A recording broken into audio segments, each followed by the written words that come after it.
Sloppy Spoilers with your host, DT2.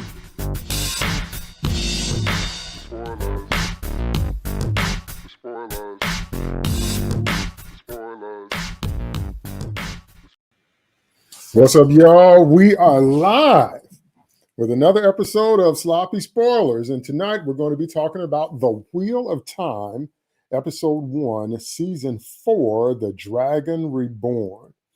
This episode is a game changer, and I think it's a game changer in ways that maybe they didn't anticipate. So we're going to jump on in and figure it out. I'd like to welcome my first co-host, David Nemesis Howard. What's up, Dave?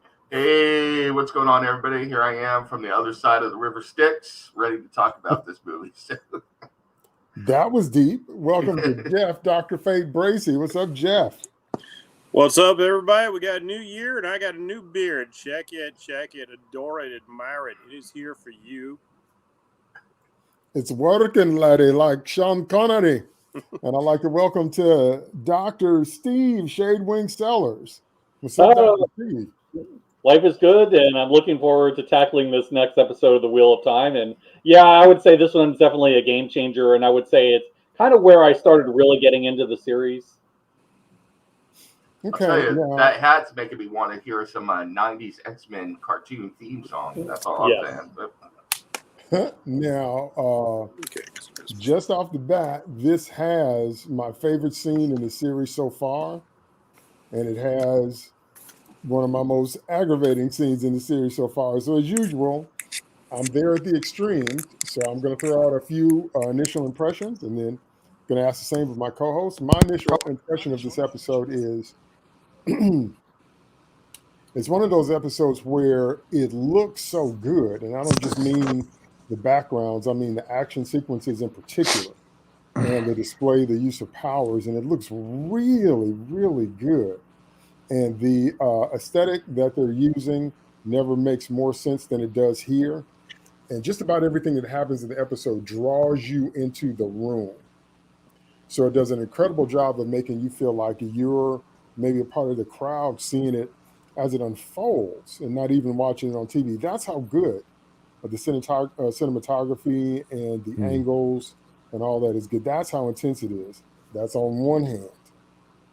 The other hand is, on some level, it does the same thing that The Matrix Reloaded did. When Neo meets the architect, it completely destroys its own mythology.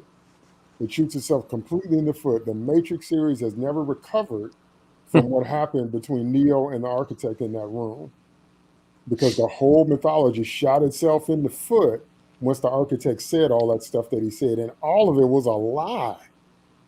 And then Neo embellishes that lie later on, and the Matrix series has never recovered from that. That's what happened here. And I don't know if that's what they meant, but we'll get into it. But the fact of men channeling and the fact of there being other people thinking that they were dragons, and the fact of if you stop and think about it long enough, how inefficient the one power thing is, how absolutely unbelievably inefficient if this is nature's doing and only women are supposed to have it, and you still have this kind of stuff happening. So it really moved more towards the Force in Star Wars. Now, it was always kind of playing with that, but this episode says if you are sensitive to the one power and you can channel, then you can do what you want to do. You can be strong on the dark side, strong on the light side. That's what this said. And that has less to do with gender. The gender part is that a man touched it, it got corrupted, now men get mad, blah, blah, blah, blah, blah. But it shoots itself in the foot almost completely, because if it take 2 to 3 of y'all to hold one of him, and y'all are legit and he's not, and it's supposed to be women, but one of him can knock out 3 of you. See, it shot itself in the foot. So I'm going to get into that in more detail when we get to that scene, but I definitely want to hear what my co-hosts have to say. So let's start with some general impressions. Start with Bracey. I think this is, in a lot of ways, I think this is my favorite episode. I really like how the story has built here. I like getting into a little bit more of the lore of the one power now that we've got the introduction of the false dragon, as it were. I thought there were this particular episode was jam packed with so many good character moments, and I think that's what I like the most about it, because uh, I'm both plot driven and character driven when it comes to stories I like, and so the story is moving along, it's progressing, but at the same time, it's also kind of at a steady pace right now. All the characters are a little bit separated. We know they're not going to get together anytime soon, so there's not a lot of movement there. But we still get story progression. But the character moments are what really make this episode for me. I think all of the cast, we learned a lot of interesting things. We got to see a lot of interesting things going along, and I enjoyed the reactions with each group of people that they happen to be around. And there were some major things that will drive the plot forward in the future. And I really dug this episode because of that. And like you said, DT, especially when we get to the battle, visually, this episode was stunning, and I can't wait to talk about my impressions on the battle sequence at the end. Agreed. Go ahead, Steve. General impressions. Yeah, I can talk a little bit, I guess, now about mythology in the sense that we probably by now have all seen like at least most of the whole series, so I'll be a little bit less circumspect. One of the things I really liked about this is that we got to see more of the warders and more of the mythology. We got to see how they actually are out in the field. We get to see that Lan is in some ways not like the other ones, and there is a reason for this. If you get like close to I want to say it's episode 7 or 8, you find a little bit about where he comes from, and why he's a little bit different. But it's still nice to see him interact with these people. They're brothers in arms. And you can definitely tell that camaraderie is really there, and it was convincing. So you get moments like this. You get really good moments like Perrin talking to the mother of the Children of Belief, and there's such a really powerful emotional moment there. As she describes to you why she believes in this and what is she's trying to do. The idea that she's trying to essentially, out of revenge, get life out of it. I mean, that is really, really an interesting, viewpoint, and you get all of those things. And also the big reveal about exactly how the one power works. And yeah, this was basically from the books, and it goes all the way back to the breaking of the world, to the Age of Legends, where Luther and Telamon lived, because the Dark One managed to corrupt Sayadin, which is the male part of the one power. So rather than seeing it as something that mainly women do, they want you to think that. But what's really going on is that it's more of a yin-yang relationship, and it's been upset by the influence of the Dark One. And so the question is, can that part of the one power be saved?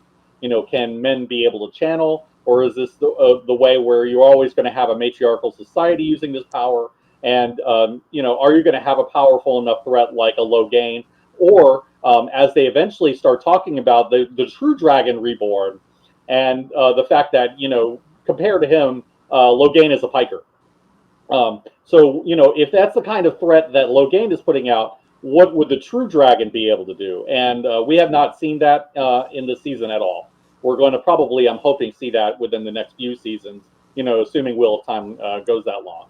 But overall, I thought this was a really good episode in terms of what it sets up, in terms of the character moments, as was said, in terms of the battle scene, which was excellent.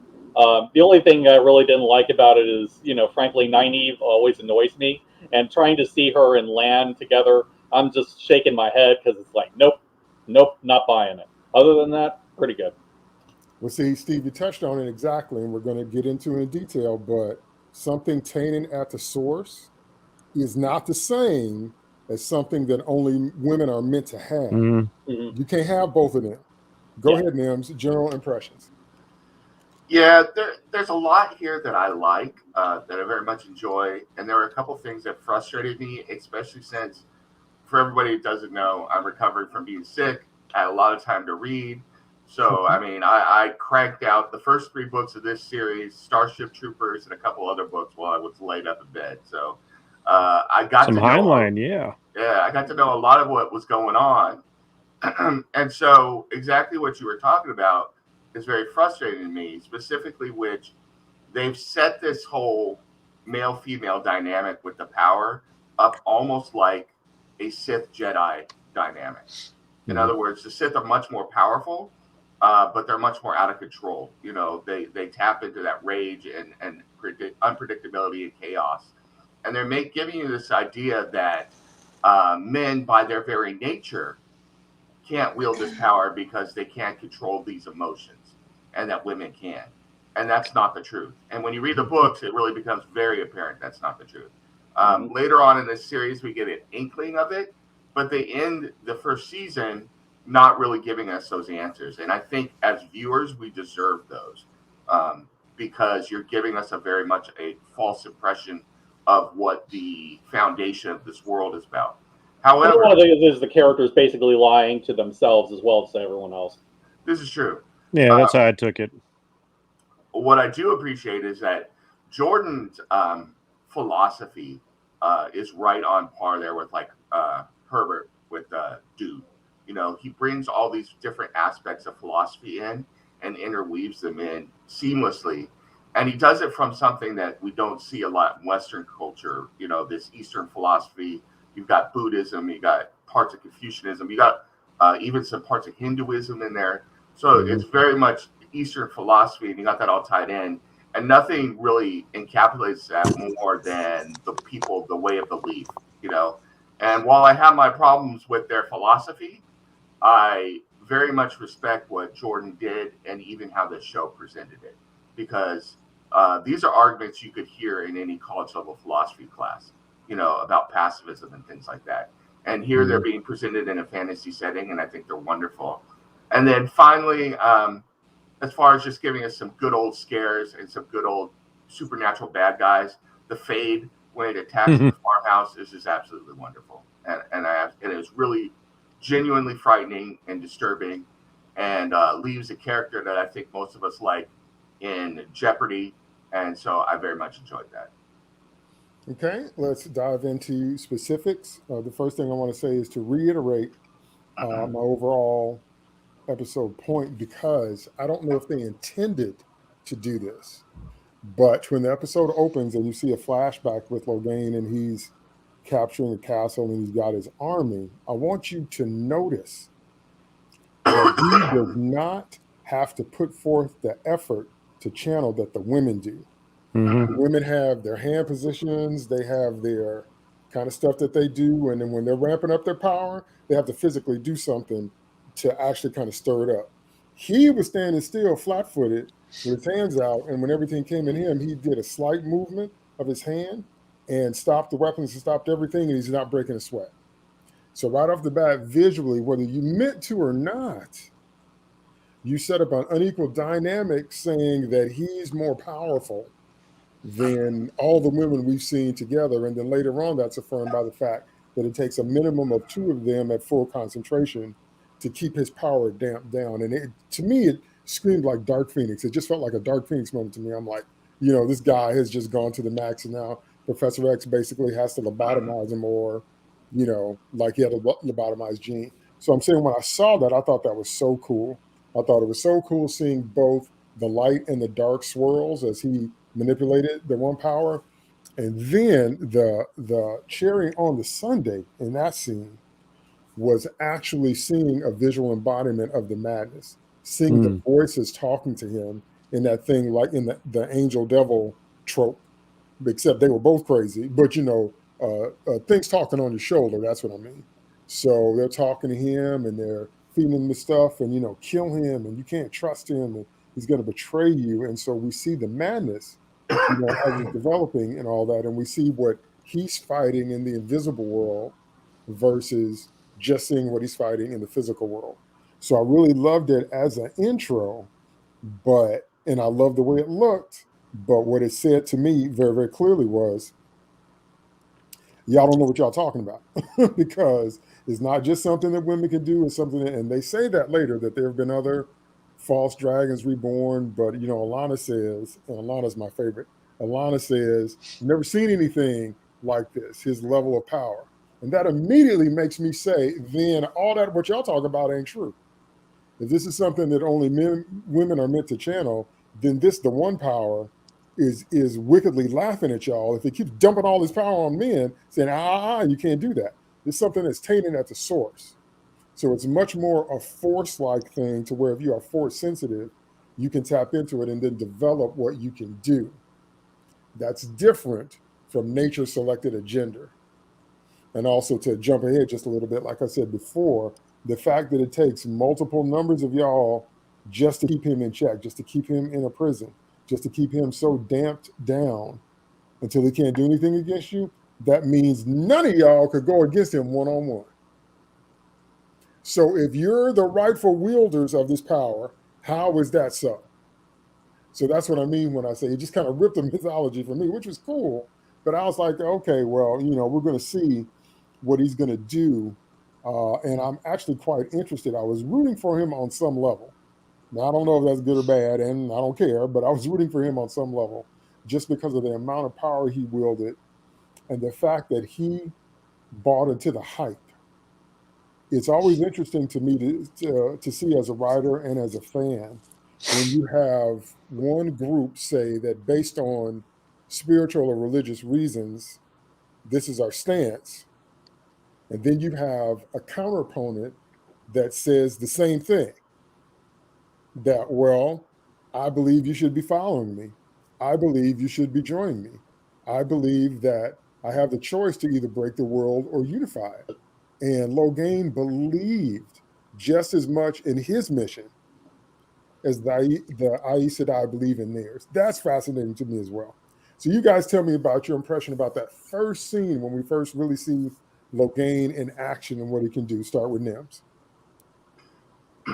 Yeah, I guess what I took out of this for me is really this, this theme that's been underlined underneath the series so far, and nothing I've seen has dissuaded from me, and nothing I've read has dissuaded me either. Is that what's really at heart here?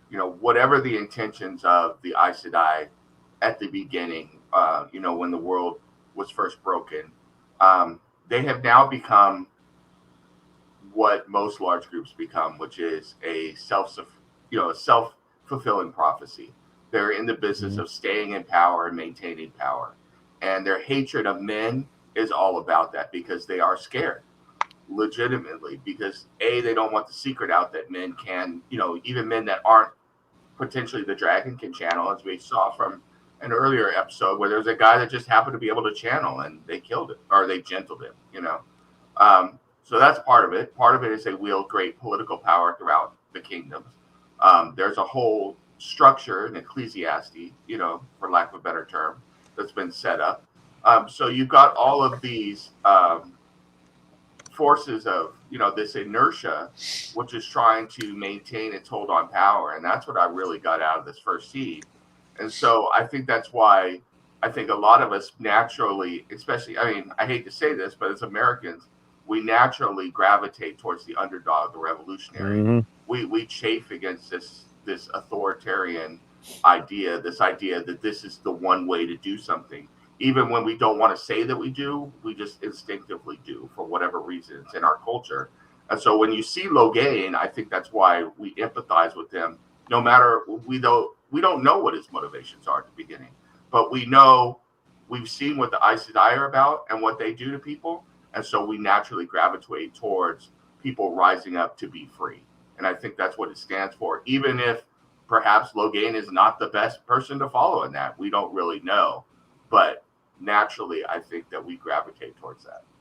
Yeah, well, Steve will know, so don't spoil what I'm about to say. But it'll be very interesting to me is that if the Dragon Reborn, if he either unifies the world or uncorrupts the male side of the One Power, if they're going to be gentling women. So what happens if you run against a woman that uses the power improperly or has bad morals or whatever you're saying about the men? They're going to gentle the women? You're going to shut them down? I'd be interested to see that. I'm just throwing it out there for the cheap seats. Okay, Steve, what do you think about that first scene? I don't know for sure of the answer to your question, so let's kind of like play with that idea a little bit. I guess it would say that once again the wheel of time turns and turns, and everything old becomes new again. So that would not surprise me that would happen let's just say after the last battle, and just kind of leave it at that. Yeah. But as far as Logain, I love that he has his own valid point of view.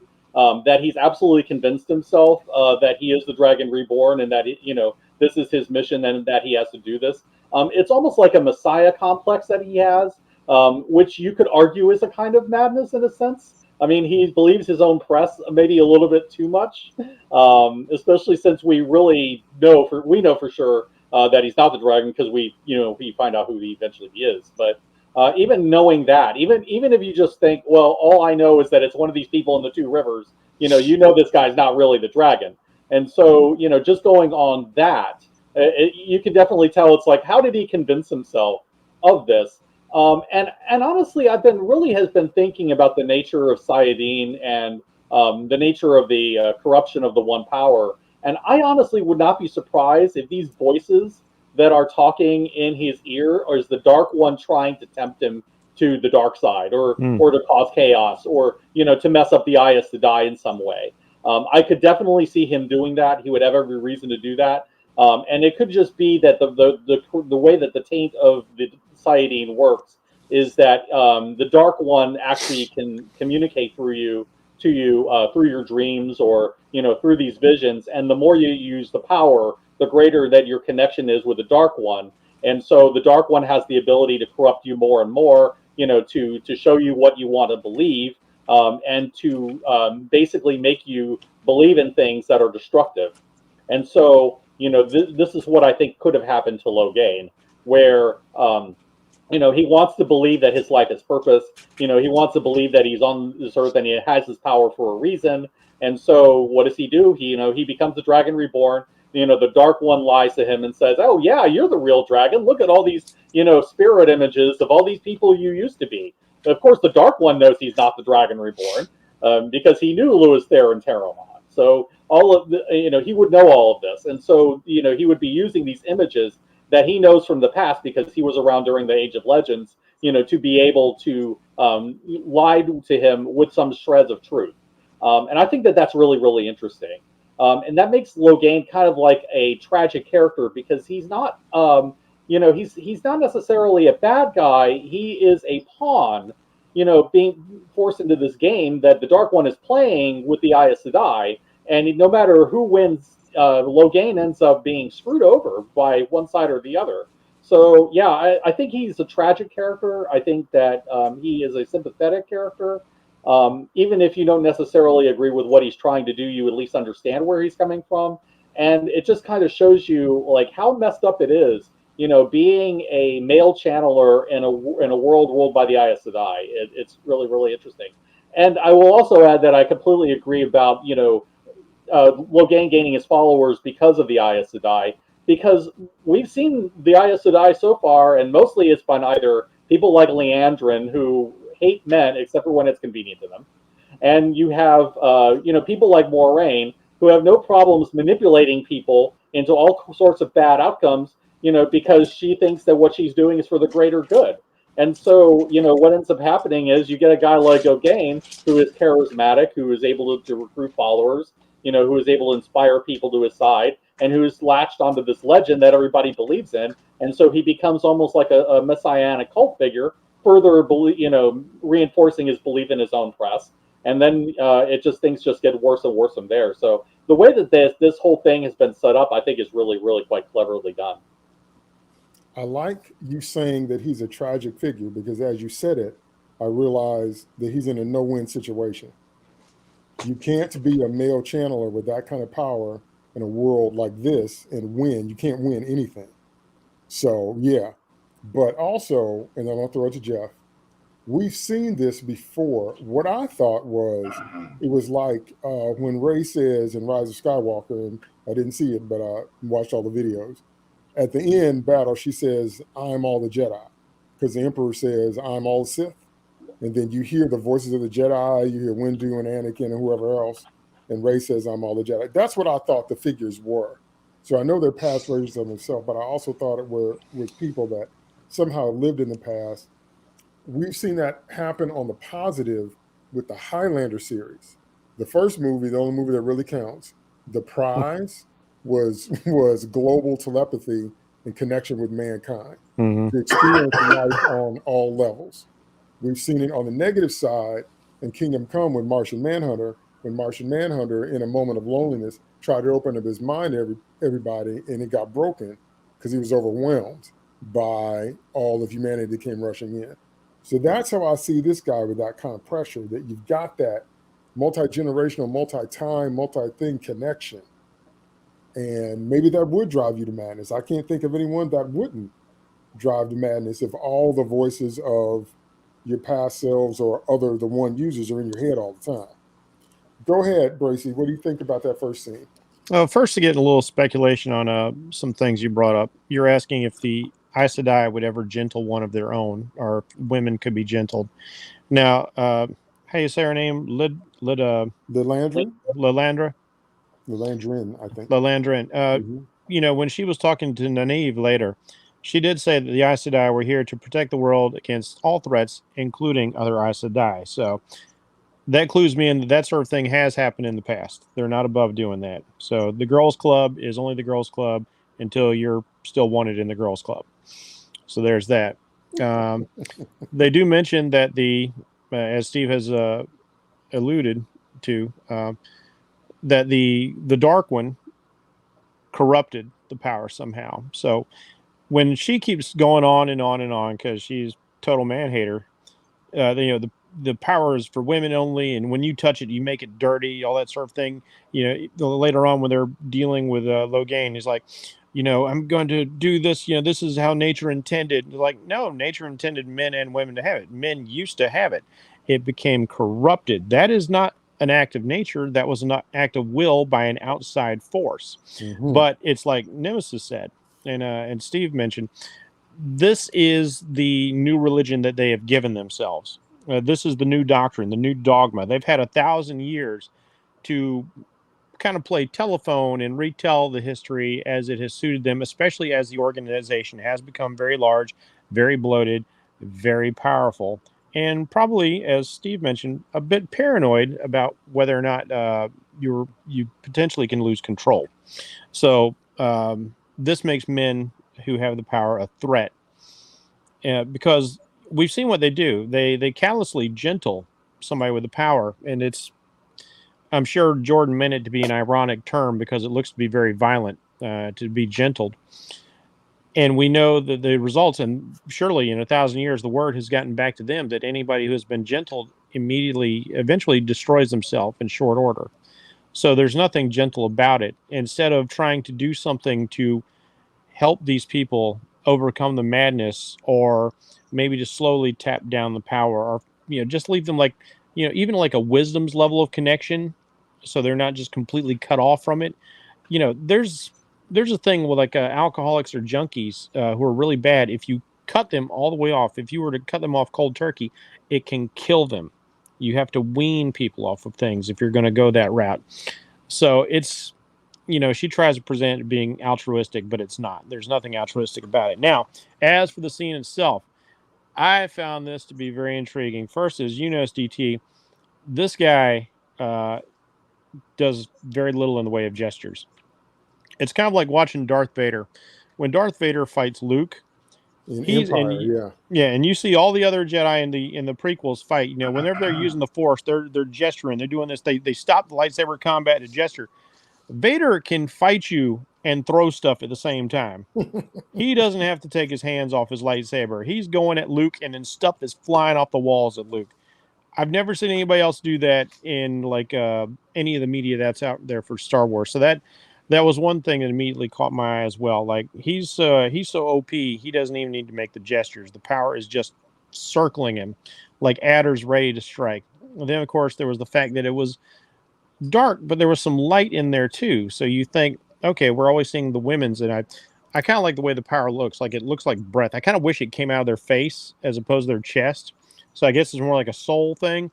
But the FX for it looks so breathy. I kind of wish it was like the breath of life doing things. But that's just me. But seeing it do stuff like that, so immediately you set up this sinister aspect by giving him this dark power. But it's like you said, is it the yin and the yang? Is it the light side of the force? Is it the dark side of the force? Is there that balance there?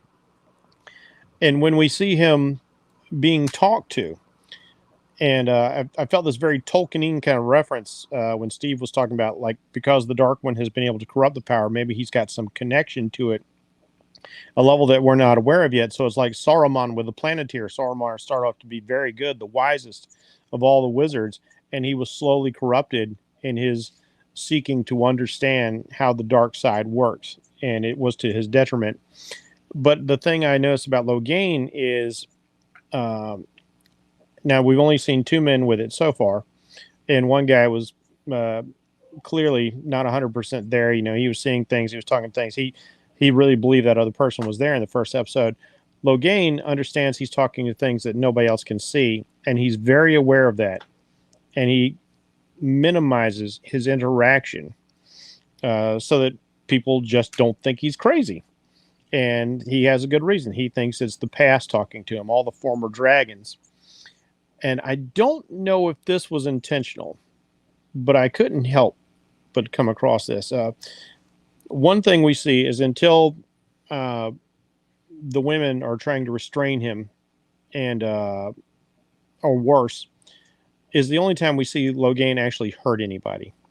In this opening scene, it's very pointedly he's not shown hurting anybody, even though we've seen evidence of people being hurt. You know, the king has the wound on his shoulder, his men have cuts on their cheeks and things like that. He's going to the castle. He's prideful or arrogant enough in his own way to proclaim he is the dragon because he believes that he has this manifest destiny, which might have been a problem. You probably shouldn't just approach a kingdom with your manifest destiny. So I don't know how the conflict started, but apparently they thought it was bad enough that they sent everything at him and then tried to bum rush the king out of there. So we don't have enough context, but what we do see, and this is very purposeful, when the king's guards go to defend him, we always see as Logain defending himself and knowing that he could obliterate these guys with just a blink if he wanted to. So he's not like what we see later on or what we've seen Moraine do. We're like throwing the lightning bolts, throwing the fire, throwing the explosions, stuff like that. We don't see him going to these extremes, partly probably because he doesn't need to. It's like when Superman apprehends a mugger. It's not like he needs to punch him, you know, so he can be very restrained. And later when he's speaking with the king about his purpose and the king tries to stab him, you know, saying, "Oh, you are mad and you'll never get the silver crown." And he just, you know, grabs the knife with the power, makes a point of saying, like, you know, I can do what I want to here. And then he lets him go, even though the little devils on his shoulder are trying to convince him to do otherwise. And there's that sinister aspect there. Just like your sister, just like your father. What happened to your family? That doesn't sound very good. But I'm like you. I kind of was on his side because he comes at it from this thing, I'm going to fix the world. And even one of the Aes Sedai says later on, it's like, you know, what if he is supposed to fix the world? Are we doing the right thing by doing this? Maybe we should talk to him. I was kind of thinking the whole time, I was like, yeah, maybe she, yeah, that's why I like Moraine. She talked to him. It was probably a stalling tactic later on, but she talked to him. And nobody else seems to really want to talk to him. But he's obviously charismatic enough that he has gained an army. And when you look at the setting of this scene, he's played by I like this. I've never seen this guy's work before because he's I can't remember if he's Spanish or Mexican actor. He's very good. I'd like to see more of his stuff. But he's the kind of the robes and the color of his robes and his appearance. He appears to be very Christ-like in the scene. And this is also influenced by the fact that the setting, even to the point of the style of armor that the king and his men are wearing, feel very Middle Eastern. You'll notice the color palette there is all these sand colors. It feels like he's in the Middle East when he comes into the castle.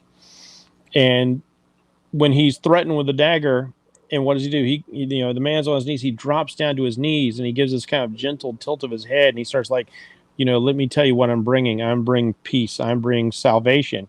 I was like, are they intentionally setting this guy up to be kind of like a Jesus figure? I mean, like he feels very messianic, but that's probably as much for the character as it is the intention there. He sees himself as this Messiah.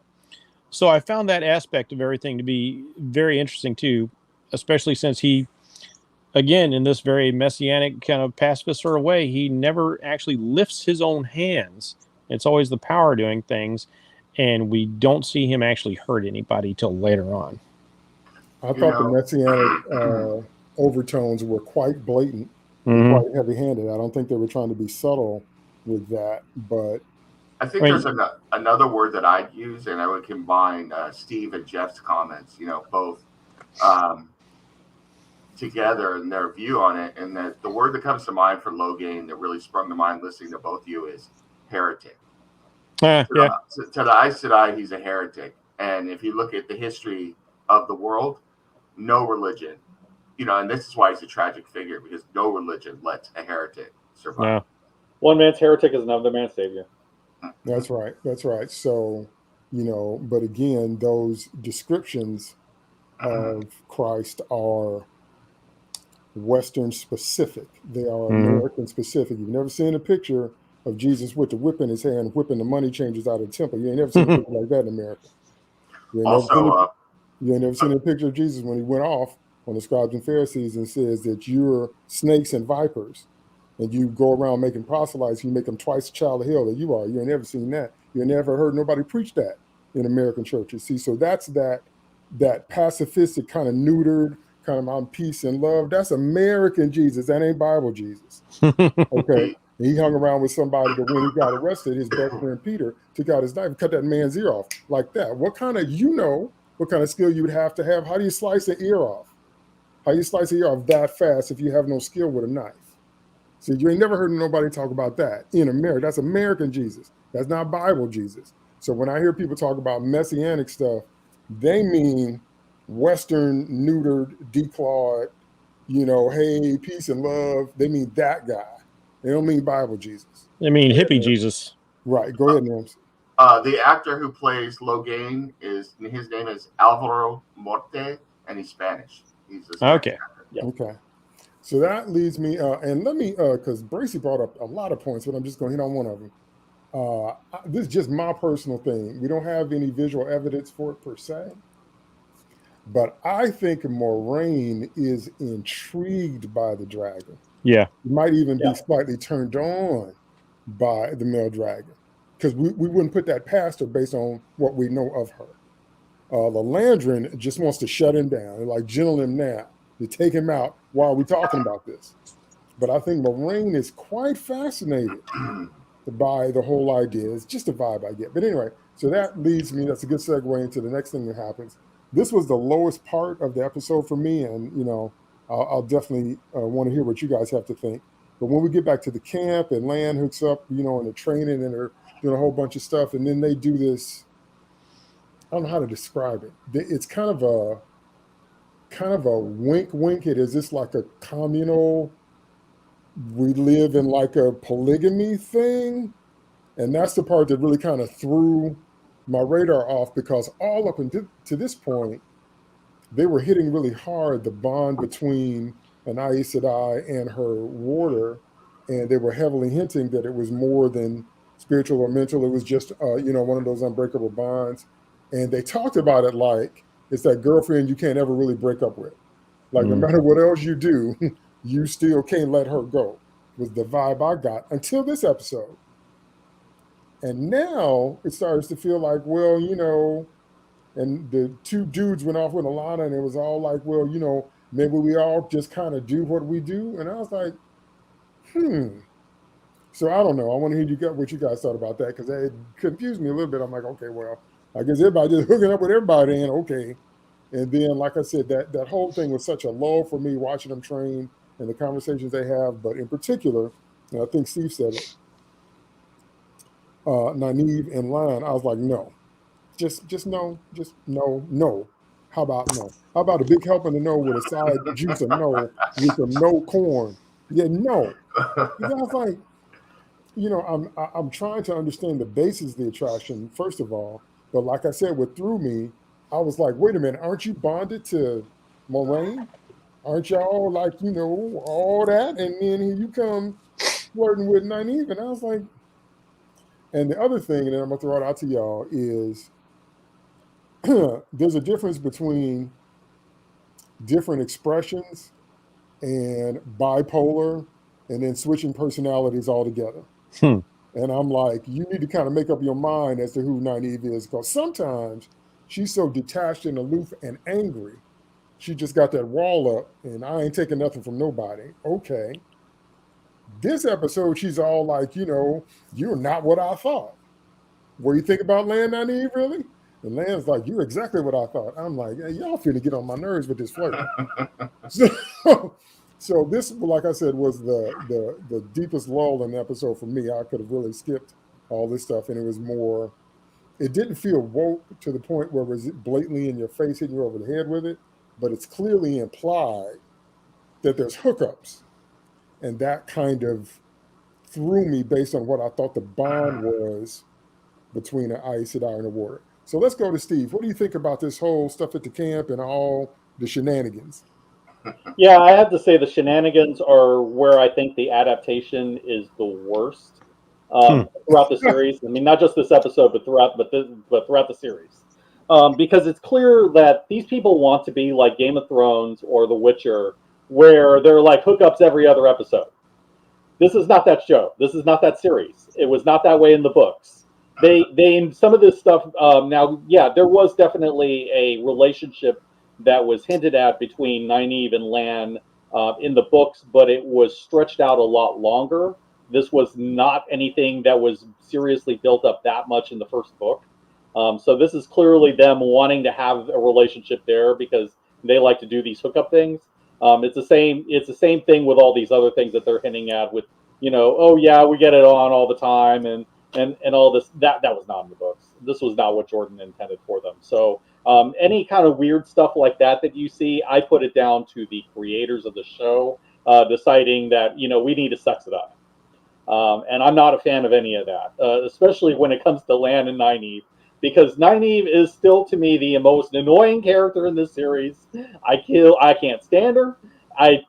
She's just one of those characters who thinks that she knows everything, and she doesn't know nothing. And it's just every single time, and they want to portray her like oh, she's so strong, and she's all this strong independent woman type of stuff, and it's like I like those kinds of characters, but not like this, And here they're trying to show, okay, after she's been annoying the last few episodes, now they wanted to try to convince us that she is what in anime parlance is a tsundere.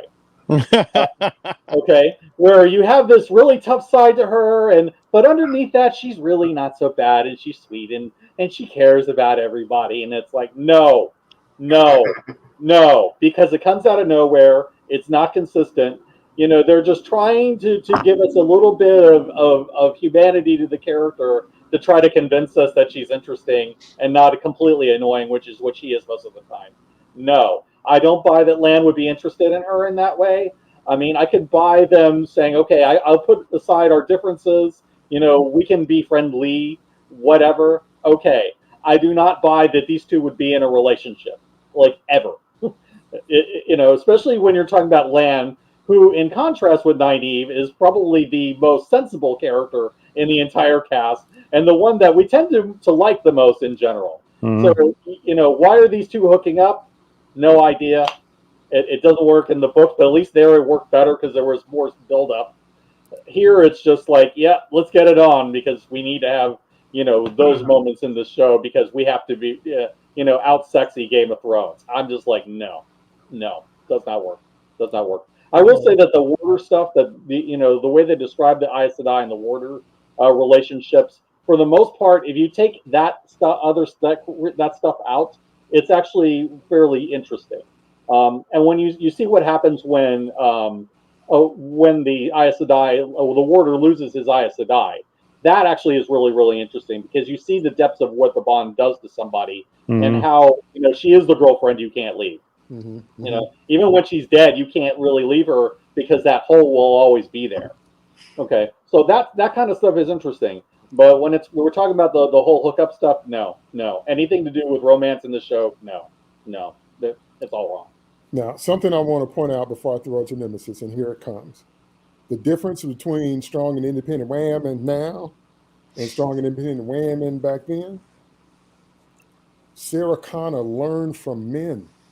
Yeah. She hooked up with those dudes so she could learn their skills. John says it, and the different, dads that were in his life. Sarah hooked up with them for the express purpose of learning their skill set. She learned from men. Ripley learned from Hicks. He's the one that introduced the rocket launcher to her, and they went through that whole thing, and it was kind of a flirty thing, and that's where you could see them beginning And to even from bond. Dallas. Huh? And even from Dallas. Right. So back then, and Xena fought with Hercules. Xena learned from Hercules. Xena came a long way from where she started when we first did that show.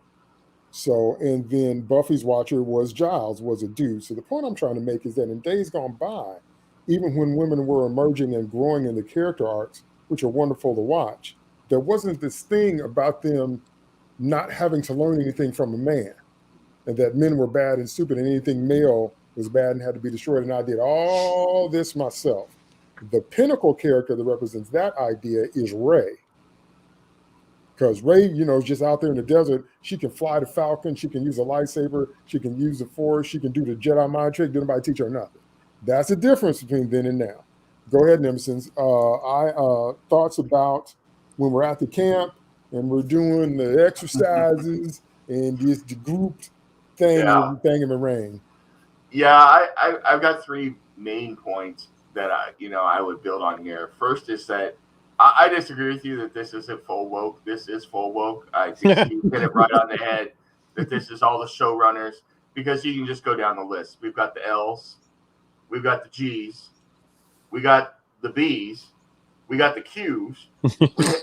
We haven't seen the T's yet, and they're going to get in trouble for that, because if they don't add some T's next season, they're going to be in trouble with the diversity crowd. So that's all I'm going to say about that. If you haven't seen Dave Chappelle, go watch it. You'll understand what I'm talking about with the L's, the G's, the B's, and the Q's. And then the T's, the T's, if you're going to do that, you better add some T's in. That's all I'm saying, because, if that's what you're going to do, then you need to have everybody in there. They've even got a little bit of a, group action going on. They got it all going on. So, I think they knew exactly what they were doing, and they were checking boxes. That said, I absolutely agree with Steve. I think this is really a travesty because it takes away from Jordan's message. Even the concept of love and relationships in the Wheel of Time, from what I've read so far, is all about, he really hits on, not going to say platonic love, but the higher understanding of love, duty, devotion, companionship. Agape as opposed to Eros. Yeah. And he's really trying to, not that there isn't romantic love in this book series, but doing this cheapens everything Jordan was trying to say about those types of relationships and the relationships between men and women. Or, it's never hinted at, but there could be same-sex relationships and everything. But he's talking about something higher other than just carnal pleasure, which is all this is. All this is about is I need to get my rocks off, or, whatever term you want to use. And it's unfortunate. I think it cheapens the series, it cheapens the story, and I think it cheapens Jordan's work. Now, I say all that to get to Nynaeve and Lan. Oh, dear God. There is no chemistry between these two. Yeah. I don't believe for a second, the actor and the actress have no chemistry. I cannot believe for a second that those two would even want to be in the same room with each other, let alone hook up and do whatever. And I say all that to say that Nynaeve, Steve hit it right on the head. Steve was like, Nynaeve knows nothing. Well, there's another character that Steve's talked about that knows nothing, Harley. Yeah. I've dated Harleys and I've dated Nynaeve's. I'll tell you right now, I'll date Harley 100 times out of 100 before I date Nynaeve, because at least with Harley, I'd have some fun. And while I'm in danger of getting killed, at least I'd be out there doing some fun stuff. With Nynaeve, I'd be more likely wanting to put a bullet in my head. I'd want to shoot myself. It is the kind of relationship where if I couldn't get out of it, I'd jump off a bridge.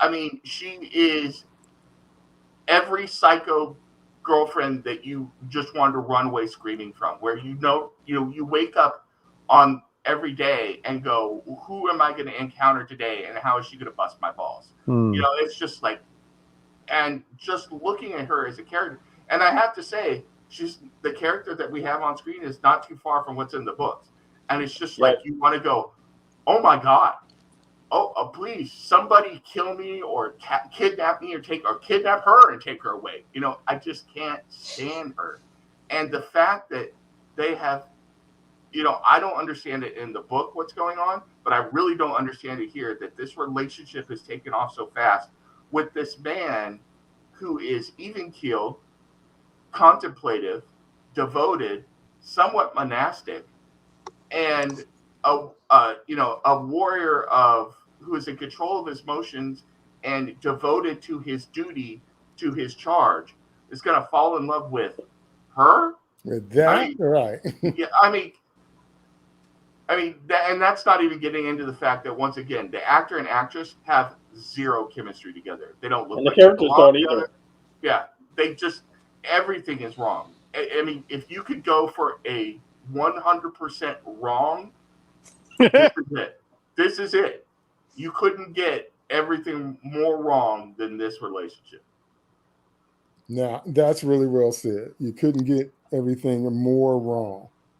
There's no chemistry there, and we're already, David, can you talk? We're already dealing with the flatness of the chemistry between Rand and Egwene, because they don't have any. That's Anakin and Padme. We're supposed to believe that they're in love because the series says that they are. Yeah. We've seen more general and genuine connection between Egwene and Perrin.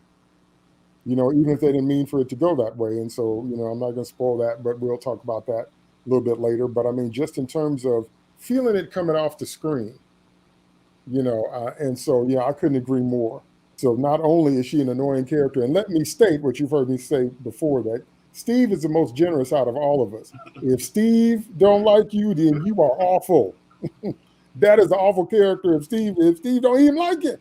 So she's annoying and she's tripolar, and she would not be a hookup for the most cool, contemplative, monastic, chill, you know, no, just big old no. Ooh. Go ahead, Bracy. What do you think about the scenes at the camp, the shenanigans, the training, and all that there? I'm actually going to go in a very different direction than all the rest of you did. For the first part, for me, this episode was the first time Nynaeve was not completely insufferable. She still has her moments. The fact that she, you know, Leanne, God, I'm not going to get her name right again. Red. Yeah, when Red comes over, and immediately she goes, you know, full bitch mode, if you will. And it's like, you know, I'm going to ask you some questions. Then maybe if I'm feeling generous, I'll answer yours. Like, you know, she can turn you to ash, right? Like, you've got no sense of propriety at all. Like, I mean, I don't like to tell people you need to know your role, or like you know, it sounds so superior to say you ought to know your place, but sometimes you ought to know your place. You know, I don't walk up to Mike Tyson and slap him in the face and call him a sissy. That just doesn't happen. So, you know, you gotta know where you stand sometimes. And, you know, she showed Moraine a lot more deference in the cave, even though she was being a kind of a sullen sourpuss about it, than she does Big Red here. But then, you know, she kind of sees right through the tactic, which was kind of fun. You know, like, that woman's a snake. It's like, well, kind of takes one to know one, I guess. But, you know, she's like, I guess it's because I was so relieved to finally see her not just be like a complete and bitter pill all the time, that I actually enjoyed the fact that she started to take the chip off her shoulder. She started to settle down. She started to integrate with some people. I like the fact that she and the wardens started to kind of like get each other a little bit. It's like, oh, you know, it's like when you grow up in a neighborhood and you've never been anywhere else, and then you grow up and you move to another city or another area. It's complete culture shock. Or, you know, if you have a change of circumstance, if you go from money to not having money, or not having money to go into money, and you have to live amongst people you never lived with before, and now you understand how, like, the other side lives, and it clicks off a few things in your brain's like, oh, okay. And now that I now that I understand things better, maybe I can reach across the table a little bit. Maybe we can have a little bit of a meeting of the minds. I like that for a character. I like that the character wasn't the character that I had just come to dislike so much the previous 3 episodes. So, and again, it might just be my expectations for her were so low when she wasn't being like that. It elevated her quite a bit. I didn't take Lan and her as flirting just because of how Lan's character is. And I haven't read the book, so I didn't know that there's a tease of a romance there. Because I cannot possibly see Lan going that route at all, because he is the man of honor and duty and devotion. And they have set it up in this world that that wardens and their Aes Sedai have a relationship that is closer than any family will ever know. And it seems to be very evident. And now with this episode, it's super evident that they also get it on. So there you go. Close as they can possibly be.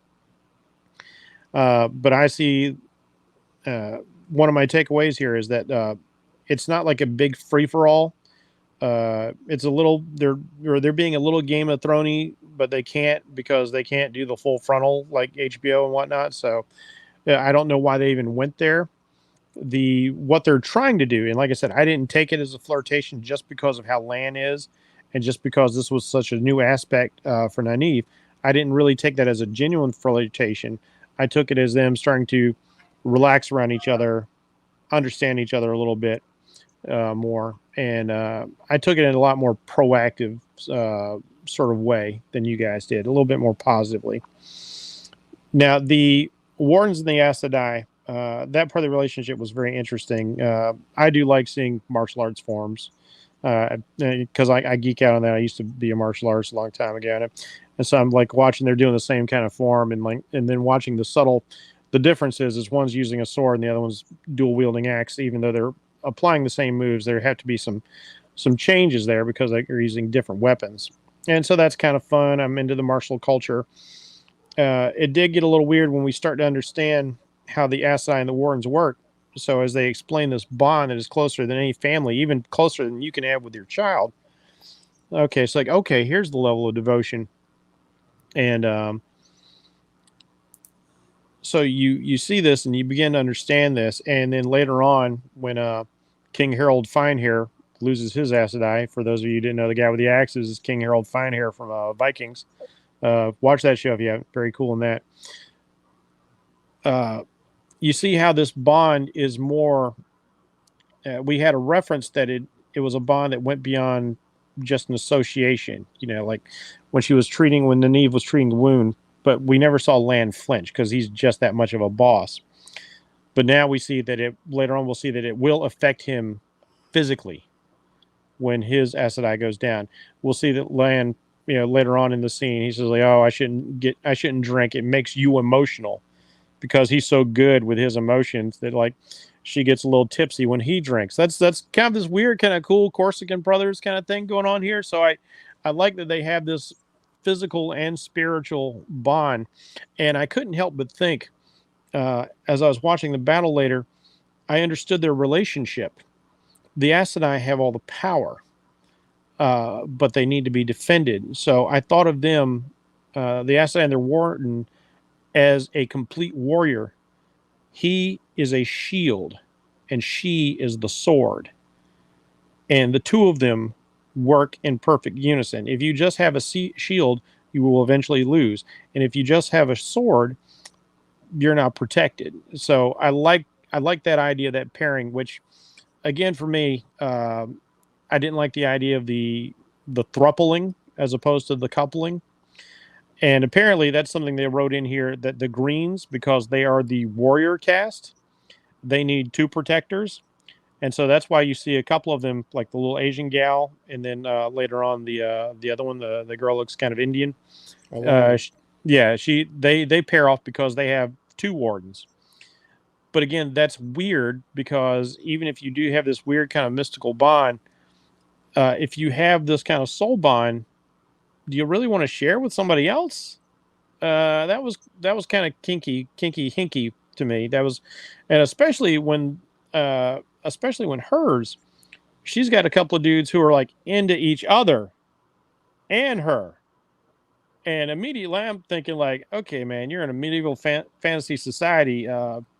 How's this going to work out? Because you don't have prophylactics, you don't have peroxide, you don't have you guys are going to do some stuff that's going to require like some sanitation afterwards. That's going to get weird fast.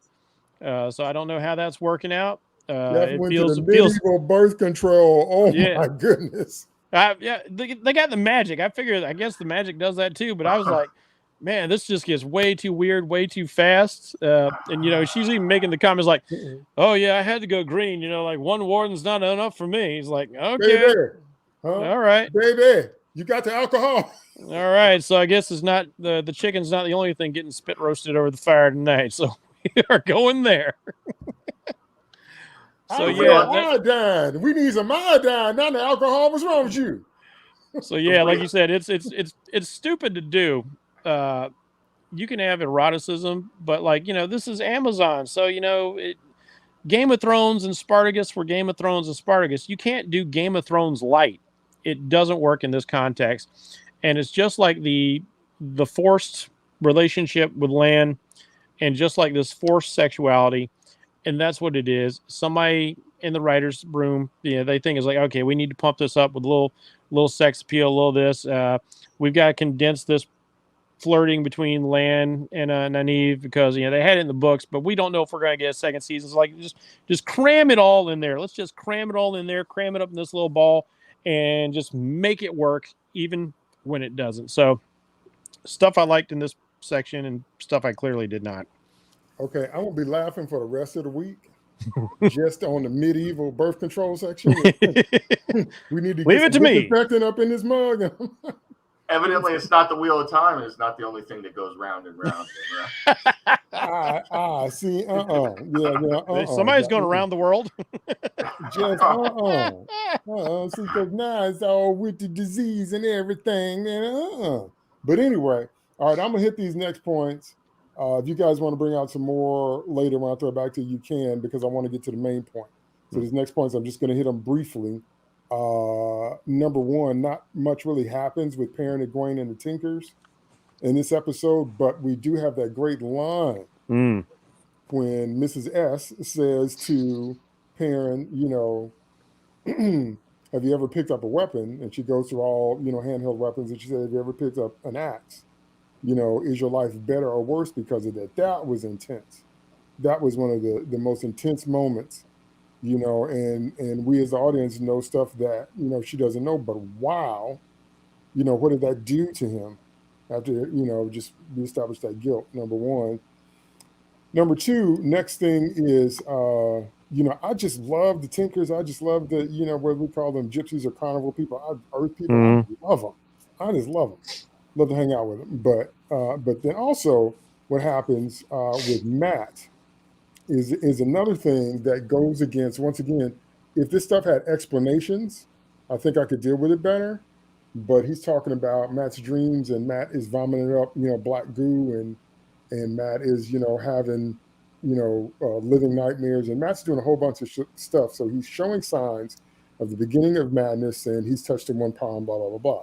And I'm saying to myself, you can't have Logain and Matt in the same episode reacting like that without explaining it, because you're trying to say it's happening to him because you're a man, but it's not happening to Logain. If it did, maybe we didn't see it. Matt touched the one power, and all this bad stuff is happening to him because you naughty men aren't supposed to do that. So you have to rewrite it to say Matt is not a good force user, or Matt, can't handle the powers of the force, and that's why he's having this reaction, not just because he's a man, or else all men would react that way. That's what I'm saying. This mythology is about to get on my nerves. So there's that, but I want to get to the main event that we've been waiting on talking about.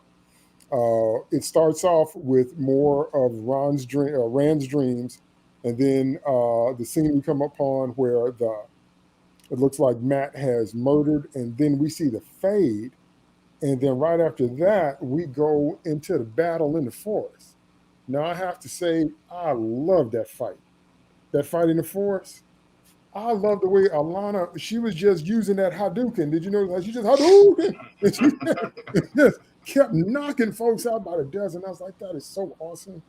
And I don't necessarily think they were the best strategists, but I think it's a little bit like Superman. Like when you have that much power, you don't have to strategize as much when you can Yeah. just Hadouken and knock people down, because it could have been a little bit smarter. But anyway, I loved it. And like I said, Alana's my favorite, and she channeled her power so easily and so quickly.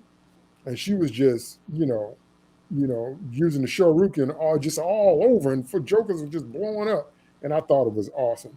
And I think it was an underscore again in how powerful Logan was and how committed his army was.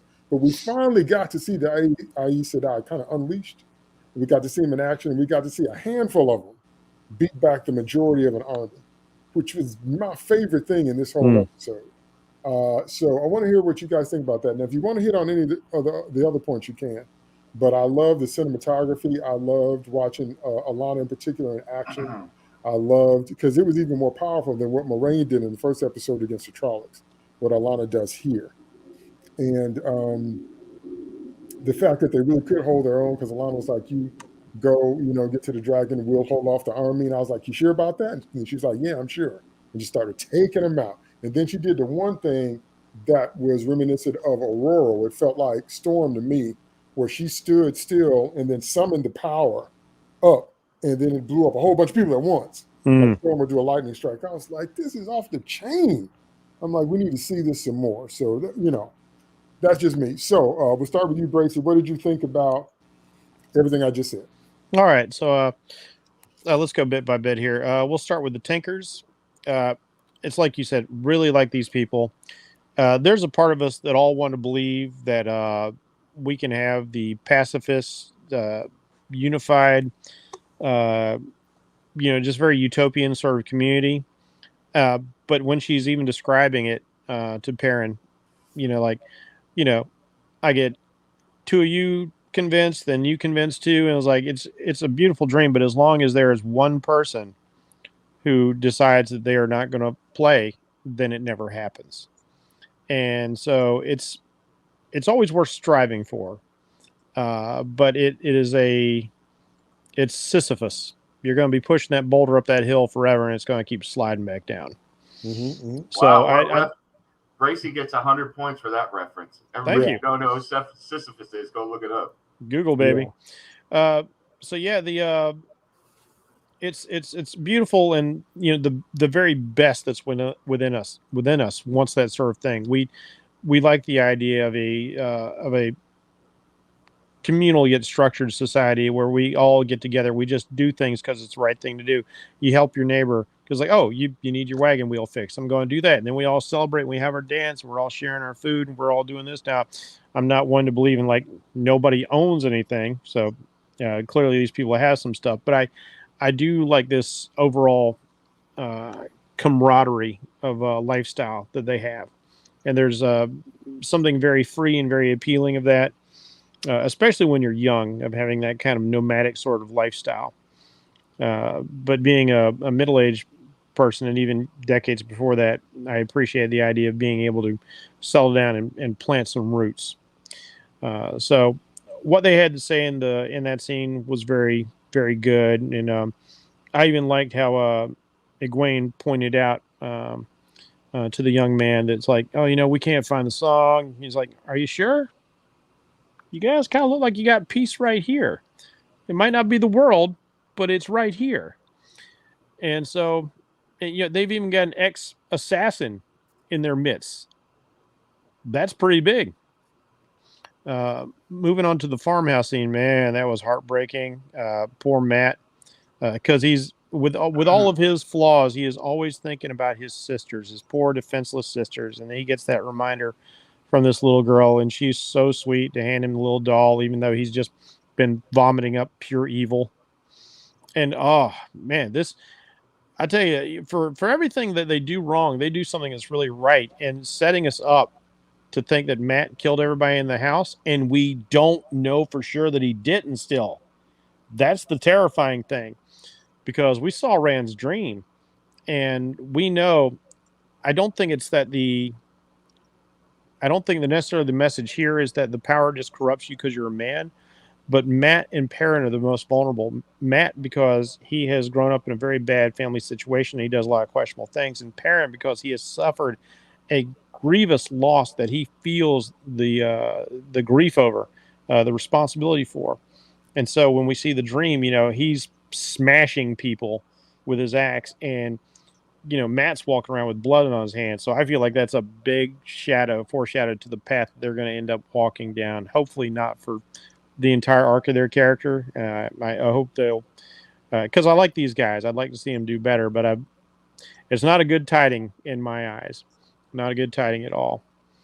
And of course, seeing the Gleeman throwdown was badass, man. That dude's like pulling knives out of everywhere, and then finding out, Faye's like, oh yeah, you can stab one of my dark friends, but like I can just catch knives point blank, sucker. What are you gonna do now?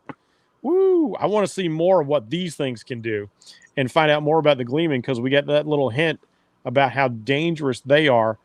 And I think it's not just the fact that they know history, which he says the real reason, but clearly you're very, very dangerous without just knowing the history. Well, he basically said he was an operative. Yeah. So there's all that in there, but like getting to the main thing now, the battle. This felt very Saving Private Ryan to me. The cinematography of it. It felt like that big World War II battle. I love the fact that because it was a daytime scene, we didn't go with fire and lightning. We were doing explosions. And, as you said, the Hadoukens, I really got to hand it to the crew for the blocking of the choreography here, because where she pointed, that's precisely where they had the charges on. I noticed that they lined up perfectly. And, you got to reset that stuff. It's like, oh, we got to, if they get it wrong, they're like, oh, we got to bury everything into the leaves again and do all that. So that was really sweet, because these are practical effects being tied in with somebody's physical movements. And that has to be rehearsed extremely well. So you guys who worked on that scene, really excellent job. I love the fact that they start out in this open camp, but they quickly moved it into the forest. That was very smart. It was just like the initial fight scene in the village, where we played it in the dark against bright fire and lots of shadow. Here we blocked out things with smoke and with trees. So this is a TV show. It doesn't have movie budget, so we can't have an army of hundreds, but it can seem like it if we just keep seeing different guys running in and out of trees and smoke. Very clever, very well staged. I appreciate that they went, this was a proper place to go for the shaky cam to get that kinetic forensic energy, but they didn't go like old Bourne trilogy and go way too far with it. It was just enough to really heighten everything. All of that is utterly fantastic. And getting back to a point you had, I really think Moraine is fascinated by this guy who thinks he's the dragon. And she like lets him know. It's like, no. Look, according to our records, you're not even close to what the dragon is. But I'm still very fascinated because you're ridiculously powerful for a channeler. And there's also the fact that women can't see his power. That's interesting. Yeah, they can't see his forms and his waves as he I'm like, they can't see his stuff. His I wonder weave, that's what it is. Weave. They can't see his weave. But I wonder if he can see theirs. Because if he can see theirs and they can't see his, that's a tactical advantage. So even with him being gentled, I'm left wondering at some point, is this really the end of him? Is this really the end of his power? Especially if the Dark One is looking for a pawn. And I guess the last thing I'll mention is, we get Nynaeve in here. Like, here's the big reveal, because like we've been told there's 5 and not 4. Even though, according to what she said in the first episode, she is 5 years too old. They're supposed to be looking for 20-year-olds. And so she's 25. So now that's, for me, DT, that's where they break the rules. That's where they break the mythology. It's like, you already set up. You're looking for 20s. And now she's got like all this mucho gusto power. Okay. And, it was... I didn't like that part of the scene at all. I was really expecting her to run over and heal Lan. I wasn't expecting her to heal the whole room and to have that ridiculous moment of her dreads flying up in the air. I mean, come on. Like her braid comes out, her hair goes flying in the air, and you can tell like it's just tied into something above her out of frame. I was like, why? Why? If you want to do dramatic flying hair, you're going to have somebody with fine hair. You can put the leaf blower underneath and blow it all up.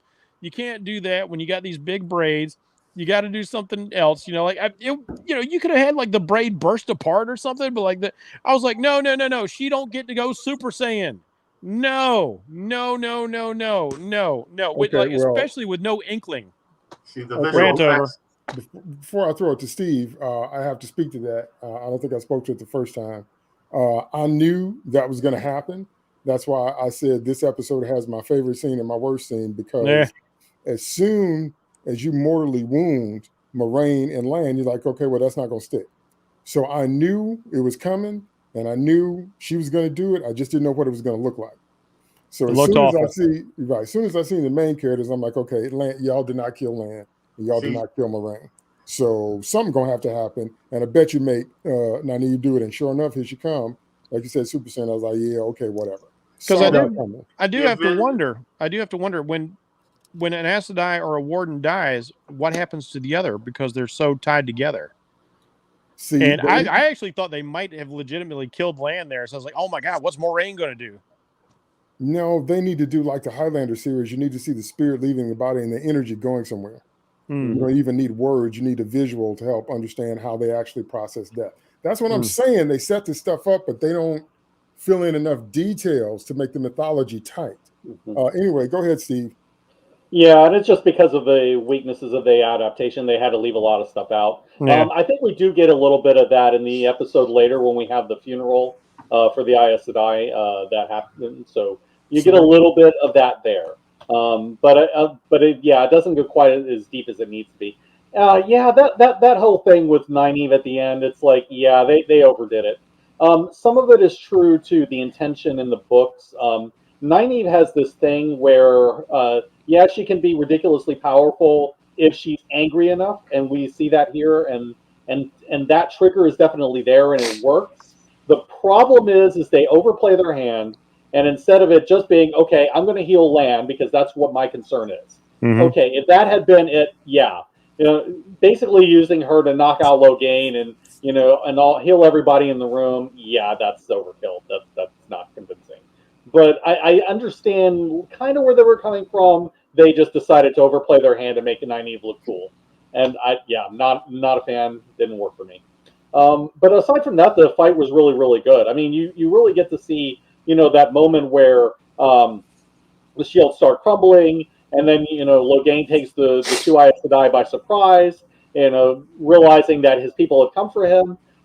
All the way that whole thing starts, I think makes sense because once the soldiers start coming down and start distracting the Aes Sedai, this is where you start getting Logain thinking, okay, this is my chance to escape, and then everything goes from there, and it is really, really well done. I was actually reminded a little bit of how Monty Python and the Holy Grail did these kinds of army shots because they didn't have a huge budget either, and a lot of times they only had like one castle on their set. So a lot of it is being able to frame the shots creatively, so that it looks like there's more to the world than you're actually able to show. And I think that Jeff is right on that. I think that really came across well. As to the other stuff, I thought that once again, the Gleeman stole the show for me again. He had that really, really great moment, not only in the fight, but also that moment where he gets to talk to Rand about, hey, this is what's going on with Matt. And by the way, I'm the reason why I'm as invested as I am is because I lost my nephew in this way, and this is what will happen to you, or Matt if he's the dragon. If down the line, if they allow him to be gentle. And so you see, this pain and the idea that the sense of loss is coming from, and how this affects, how it affects Tom, Marilyn, knowing that this could possibly happen again, and he's starting to really get attached a little bit to Rand, and I really like to see those kinds of moments. So you see him not just as a badass, but as somebody who's almost like playing a father figure and almost a mentor to Rand in a way, and I kind of like seeing that. That's what we really need to see more of. I don't think that Tom is gone. I know that he shows up in later books, so I don't think he's dead here. I think we're going to see him probably in season 2 at some point, as would be my guess, and hopefully we will see him. And then the whole element with the Tinkers. I just thought that there were a couple of really interesting moments. The one thing from the Egwene conversation that I liked was the idea that the Tuathan, the Tinkers, are basically see themselves as a leaf on the wind. And I kind of had a little bit of flashbacks, to Serenity with, a leaf on the wind. Watch You don't our wash. yeah, but it actually really works for their way of life. I mean, they're just going with the flow of the world. They're not trying to fight the currents. They're trying to go with the flow of them, and so they travel where it makes sense for them to travel. They're moving with the universe, and I think that that's really interesting as a philosophical point of view. We see that it catches up with them later, but at this point, it really is an interesting mindset. And the other scene, of course, was the one with Perrin and the older lady, which I thought that was a really strong scene. I thought that actress really had some good moments. I think she played the pain of the character very well. And I like the idea that, I am trying to make the world better out of revenge. I just thought, like, that's such an interesting motivation. And I like that. And when you're talking about, like, a strong character, this woman is a strong character. Okay. She has flaws, definitely. She has her moments of humanity, but, she has a real strength being able to take that path and walk that path and commit to this path, even though she is driven by this loss and this pain inside her. But it's driving her to do something that she feels is right. And I feel like that is what you want to see in terms of strong characters. And I thought that she was really a lot better than the ones that are trying to push up, like 90. That really, really worked for me. And so, for the most part, this was a really good second half of the episode. It's just minus that one little bit at the end where they kind of messed it up. But I think they had enough goodwill going throughout the entire episode that the few flaws, mainly Nynaeve, can be overlooked pretty easily in the end. Okay, Nims, what do you think? Just some quick comments on all three of those points. I'm going to start with the Tinkers. I understand that I am jaded and cynical and everything else, but the Tinkers get on my last nerve, and it's not because I think they're bad people or that their philosophy is wrong, but I think it's misguided and naive. And it really annoys me. I want to grab these people. Steve brought up a great point because Leaf in the Wind always evokes Wash to me as well. But what happens to Wash as he's going, I'm a leaf on the leaf on the wind, I'm a leaf on the wind. Life puts a spike right through his chest, right? And so it's like I want to grab these people. It's like with their socialism and their, it's like socialism is a great idea. Unfortunately, it doesn't account for human nature. Humans are not good by nature. They're greedy by nature. They are lazy by nature. I don't want to be cynical and jaded, but it's a truth that we have to, and it's the same thing with else. It's like pacifism is a great idea. I think it's wonderful. I don't want war and conflict. But unfortunately, that's not the world we live in, and so it's like these people, I just want to grab them and be like, take 90% of what you're saying and marry it with 10% of reality, So it's like, it's just very frustrating for me. So I'll leave that aside because that's my own personal hangups. Nothing to do with the story. They need to watch an episode of Survivor. Or Game of Thrones, go watch Game of Thrones. So then the fade, I love this scene. I think it's dark. I love dark stuff. The only thing that annoys me about this is that, and it's not annoying, it's just, to me, I think there's more you could do with Matt. Because it's not crystal clear whether he's being corrupted internally through an external force or an external force has woken something in him internally that has corrupted him. And so, and I think there's a lot you could play with the temptation of Matt, because I think Matt has a lot of good ideas and goals, but he's got so much baggage going on, and he's ripe for temptation and corruption. And I think I actually like that as a story title, The Temptation of Matt Calton. Yeah, and I think there's a lot you could do with that. And I guess that's just me putting more on the story than is there. But it's kind of, when I watch that, that's where I would go as a writer. And I think Steve's point is great. That would be an incredible story, an internal monologue story, where everything is playing out in his head and he's dealing with these forces, would be really incredible. So let's get to this last scene. Jeff brought up World War II. This last battle to me really evoked the Korean War for me, because we lost or tied a lot of battles in Korea. We had superior firepower, we had superior tactics, and the Chinese armed and the Koreans armed thousands of people with rocks and sticks and threw them against soldiers with machine guns and everything, and won battles because we ran out of bullets and just bum rushed us. And that's what this was. I mean, the Aes Sedai and the Warders were clearly superior, and yet they were getting losses that they could not sustain, and ended up having to go full Super Saiyan nuclear in order to just survive.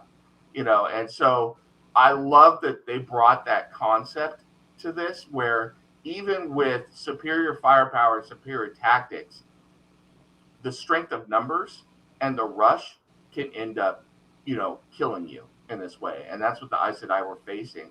I also love this idea that Jeff was talking about, where you have this gender swap of the shield maiden concept, where the Warders are shield maidens to the Aes Sedai, who are the actual force, the actual power. I love this idea. I love this way of fighting. I love it in fantasy. If I was the person doing this and had unlimited budget, I would have gone even farther. I would have been, people throwing daggers up in the air and the Aes Sedai making them fly out. I would have just gone crazy with it. It was really, really cool. Well, Alana did that with the arrows. Remember, she froze the arrows in mid-scene and then turned them back. Yeah. So he's talking about somebody like the Gleeman, like just chucking 20 daggers up. Yeah. Okay. Yeah, I mean, it would have just been, it would almost been like, oh God, what's his name from Guardians of the Galaxy? with the arrow and he whistles. Oh, Yondu. I mean, so much stuff he could. It's just really cool. You just can't do it all because of budget and everything else. But yeah, I agree with you guys. This was absolutely amazing. I think it was groundbreaking. I think it sets the standard as far as what I would like to see going forward when you have magic and martial skills combined. I think it was that good. So let's get to what's going on the inside. First of all, I have to say, I think the visual effects person hated what's her? I just blanked on her name. Dread Woman. Nynaeve. Yeah. Because he evoked, whoever it was, evoked full Medusa. She went full Medusa. Never go full Medusa. Yeah. So, I think they were giving us a subtle message like, look, we hate Nynaeve too, but she's in the turned my appreciation to stone. Yeah, we got to put her in there. The thing that really bugs me about this ending, and you guys hit on this a little bit, and I'm just going to be very brief here, is that everything with Nynaeve seems to be unearned. She has not earned the title of wisdom. She has no wisdom. She has not earned the bitchiness that she has. Who's harmed her? She's bitchy just on her own. She's not earned her snarkiness. She's not earned her talk back to a variety of different people, and she hasn't earned her power. She seems to be carrying a chip on behalf of her former mentor. Yeah, because that's the only thing I can figure where all this anger comes from. And as you guys were talking, it hit me why this last scene really, really just bugs the hell out of me, because she has out Mary sued Rey Palpatine. And has less claim on power than Rey did. Think about that statement for a minute. For all of us who don't like those trilogies, this character has out Mary sued her and has done less to earn the power she has than Rey did. And she has earned Lance's respect, which reasonably she should not be doing. Yeah. And the fact that none of you disagree with me says just how true that statement is and how just despicable this character. I mean, look at the focal point. The last shot in the episode is her turning and giving that cool, angry face close up. Yeah. I think you hit on the thing that I had a problem with, which is you hit on it. It's that it's unearned. Like, she gets all these things, but it doesn't feel like she works for it the way that she should be working for it. And you get other characters that are dealing with a lot more, and we respect them from overcoming these things. But Nynaeve seems to get a lot of stuff on a platter. Well, you notice, and there's just no reason she should be. you notice they still won't address how she tracked him, and like I'm beginning to think the writers don't even know how she tracked him. No, and that's what I'm saying. It's like she is. Yeah, she takes out. Yeah, she takes land by surprise with a knife. No, not happening. Not in a million years. She is the ultimate Mary Sue. I never thought that someone could out Mary Sue Ray, but Ray is not even in the same league. I mean, she's at least got the bloodline and then got some training and some other stuff. This woman could do anything at any time, at any power level, period. Just like hulking out. Yeah, even more to the point where she has no sex appeal and she seduce the monk. You know, it's like this woman could do anything. She is the ultimate Mary Sue. So much so, the other Mary Sues hate her. So, you know, it's just, there's nothing else that could be said. It's just, that's where it is. Okay, a few things I have to throw out, and then we'll wrap up. First thing I have to throw out, based on what Nim just said, is what you got to understand is you have to understand the euphemisms in this show. Gentling is a euphemism for castration. Get that in your head. That's what they're trying to say. That's an excellent point. We're going to cut a man off and make him more gentle. And make him a euphemism for castration. So they say it's cutting him off from the one power, but it's a euphemism for cutting off your legacy. Okay, that's the first thing. Second thing is Nynaeve is a euphemism for unjustified female anger. I got a right to be mad at the world because I'm a woman. I got a right to have all this other stuff, that Mary Sue stuff you just talked about. I could not co-sign on that harder. I wish I could like it 10 times because you got straight down the middle. You're right. She out Mary Sue's right. She is the euphemism for I'm a woman in this world and life ain't fair and men did blah, blah, blah. So I'm snarky, I'm mad, I'm powerful. I got a right. And then I'm going to give you the Terminator look at the last thing because I'm all that. She's a euphemism for I got a right to have all this attitude. Unjustified female anger. Of all the fictional settings where it makes no sense for a woman to be angry like that, right? Yes, this is the one. So that's what I'm saying. You can't miss the euphemisms on the show. Okay, they're blatant and right in front of you, which leads me to my last point, and then we're going to close out, which is once again, I will repeat that y'all could not beat this man one-on-one.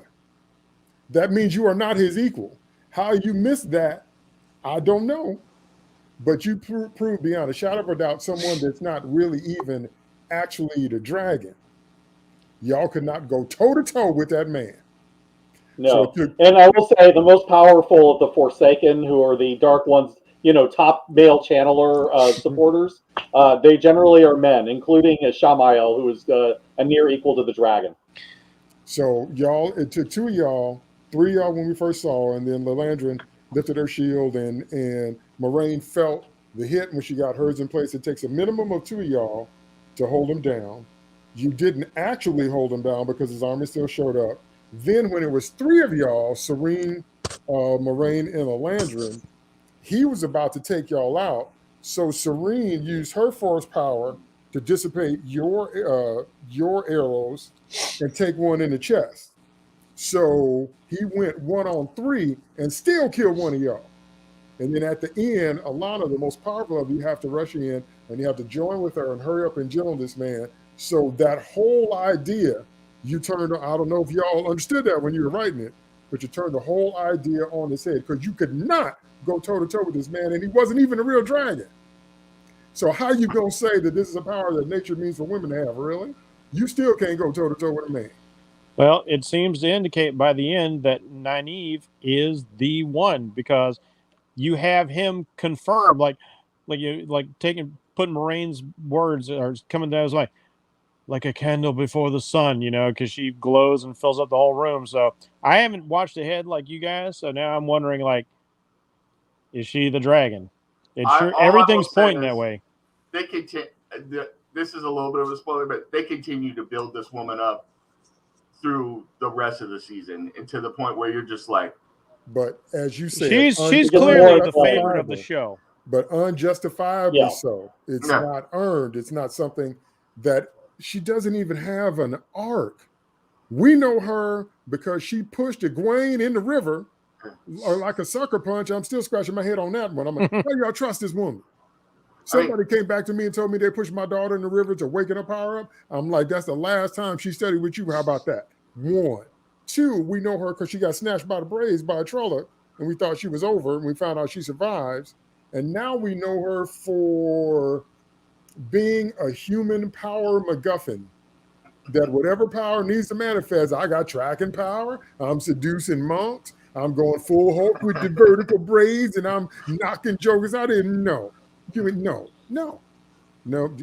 oh, you forgot some stuff. I'm tracking people. I'm sneaking up on warriors and holding On ninjas. I'm sneaking up on ninjas from behind with the knife to the throat. Yeah, I'm walking across water. I fly. I'm We're killing reaching Trollocs karate levels of data with Nynaeve. I'm killing these ogre Trollocs with a knife. You know, my power knocked out Logain all by myself. I didn't need all you other ladies. I got it. I am every woman. Well, like I said about what Nemesis said, I cannot co-sign harder that this woman has out Mary Sue Ray Palpatine. Never thought we'd see that happen, and it's happened very, very quickly. And don't you find it ironic that clearly this is the direction the show wants to go in? That this is the character they want to focus on the most, even though we set up all this initial interest with these 4 other characters, and that's the character we cannot stand. The more they push for her to be the Superwoman, the less we like her. It, like, just everything about her just grates. But you have to understand, it's a reflection of today's writers' rooms. Oh yeah. Okay, you got somebody, some faction in the writers' room that says we need to tell a good story and give these characters arcs and give a reason for the things that are happening. And you have somebody in the writers' room that says Superwoman is here because it doesn't make any sense. There's no other explanation for having both ideas juxtaposed in the same story. Those are different writers in the ideas room, because if it was one writer or one staff, or if there was one vision, you would understand that you can't have all that. Just like you can't have Anakin be a slave and a droid builder and a pilot and a kid and angry and strong in the Force and all the stuff that little boy was. You can't be all that. Can't nobody be all them things. See, and that's what happens when you're trying to tell a story, a real story. At the same time, you're trying to force feed the Mary Sue, the writer's favorite. You can always tell the writer's favorite, if there's a writer's favorite character. It's like, parents that play favorites. You can always tell a writer's favorite character because they don't have to earn any of what they do. They just show up, dominate, and then, like Jeff said, they give you that look at the end, like I'm all that. I'm like, you not 25% of that, 15% of that. No. I think you hit it on the head. Is that there was some group of writers in there that read the Wheel of Time series, the books, read the Nynaeve character, and immediately they were like, it's like you got to be all that. That's right. That's what I'm telling you. The clue, the key, is the unjustifiable anger. She's a euphemism for unjustifiable female anger that says, I have a right to be this way and act this way for no real reason, because as you said, as you or Steve said, out of all the worlds to be upset in, this is not the one, because you all are the ones that have the access to the one power, and it's a matriarchal society in many, many places. And just, so like I said, don't miss the euphemisms. Part of me wants to pluck the Nynaeve out of this and put her down in the Handmaid's Tale. That would be interesting. Who'd be desperate enough to better, though? So in conclusion, what I want to say is just a variant of what I just said, and that is that there's nothing wrong with concurrent storylines. There's nothing wrong with concurrent plot lines. There's nothing wrong with splitting the group and we're seeing what's happening in different locales. There's nothing wrong with any of that. But when you have ideas in a story that with just a step back and just a little bit of logic applied, you realize that all that can't fit. All that ain't right. That's when you have some writers that are trying to build arcs that come to a conclusion, and some writers that may even be using insert characters. I wish this was me in this story world, so I'm going to create a character, or I'm going to commandeer a character that's already created. I'm going to insert myself in the story, and if I was in the story, I would be the baddest Jedi ever, because that's what they're doing with Nynaeve. So both as fans and writers, we love this story world. We love most of these characters. We love the way they're using real life groups of people through the sci-fi and fantasy context. But what we do not love is it's the same idea. Mary Sue's, Gary Stu's. I don't know why people keep writing them. I don't know why you keep thinking that you can just, this is my problem with the Dark Knight and the Joker, because Nolan kept saying that he was going to let Batman be realistic, but he didn't let the Joker be realistic. You stripped away all the Batman's magic, but you let the villain keep his. I can't stand it. I can't stand it. And that is also why I'm not going to see the Joker movie. You are not going to justify a mass murder of children to me. You get 0 dimes from me. I'm not interested in how he went crazy. I'm not interested in you trying to justify how he had a bad day. That's what the Killing Joke tried to say. Nope. So that's what I mean when I say, and we all see, and me and Bracy have talked about it. That's why you need an editor. Yeah. Because you will do this as a writer. You will have a favorite. You will do this and insert all this stuff, and that's me, and blah, blah, blah, blah, blah. And somebody's got to come along and say, Dave, that's not working. Dave, that doesn't make any sense. Dave, you didn't explain that. And I'm like, oh, yeah, okay. Guess you're right. That's what editors are for. So we're going to continue to do this because we very much enjoy the series in spite of all the different things that are woven into it. And because we can't help it, we're all fans, we're all writers, we're all sci-fi and fantasy geeks from way back. So we're hoping that as things turn up, as this first season develops, we can, because what you want at the end of your season is people that want to come back for next season. So we're hoping that all this stuff they set us up for, there's enough of a payoff to make us want to keep watching. Because remember, we did not have that reaction to Harley Quinn. We watched one season of Harley. We're like, we ain't got to do this no more. Because we don't want to see you. Because Harley don't learn nothing. I still date Harley over Nynaeve, though. I said yes. She's actually fun. On that note, on the throw out Nynaeve note, which I'm in agreement with, be like, I'd like to thank my co-host. Thank you so much, Nemesis. No problem. And hey, writers, I need a garden plant in my backyard. So can you write Nynaeve in here and get me a garden planted or something? Thank you so much, Steve.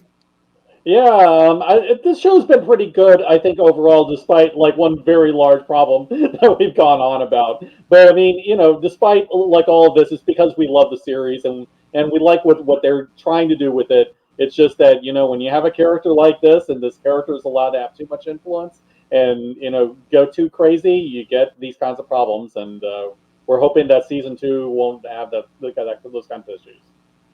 And I want to thank Dr. Jeff for taking us to medieval Planned Parenthood, because we're going to never get that out of here now.